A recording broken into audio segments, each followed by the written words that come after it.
अस्सलाम वालेकुम। सीखो सब कुछ में खुश आमदीद। दोस्तों, आज हम सीखेंगे कि हम किस तरह ज़ूम टू सिलेक्शन का यूज़ कर सकते हैं माइक्रोसॉफ्ट एक्सेल में। तो दोस्तों, इस वक्त हमारे पास कंप्यूटर वर्ल्ड की सेल्स रिपोर्ट दी हुई है जिसमें यूके, यूएसए और यूएई का डेटा दिया हुआ है, जबकि चाइना का डेटा गिवन नहीं है। हमें चाइना के डेटा की एंट्री करनी है।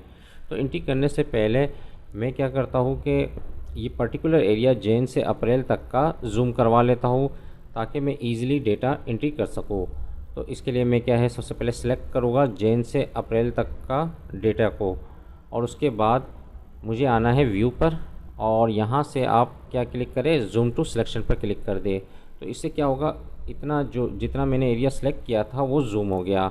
अब मैं ईज़िली इसमें डेटा एंट्री कर सकता हूँ। ये आप देख रहे हैं कि कितनी आसानी से मैंने डेटा एंटर कर दिया। अब मुझे क्या है, जो 100% ज़ूम पर जाना है तो मैं 100% पर यहाँ क्लिक करूँगा तो ये क्या होगा, 100% ज़ूम पर आ जाएगा। अब मुझे क्या है, ये जैन से मार्च तक के डेटा को ज़ूम करवाना है, तो मैंने उतने पर्टिकुलर एरिया को सिलेक्ट किया और ज़ूम टू सिलेक्शन पर क्लिक करूँगा तो सिर्फ इतना पर्टिकुलर एरिया ही ज़ूम होगा। तो कितनी अच्छे तरीके से हम अपने डेटा को व्यू कर सकते हैं ज़ूम टू सिलेक्शन के ज़रिए।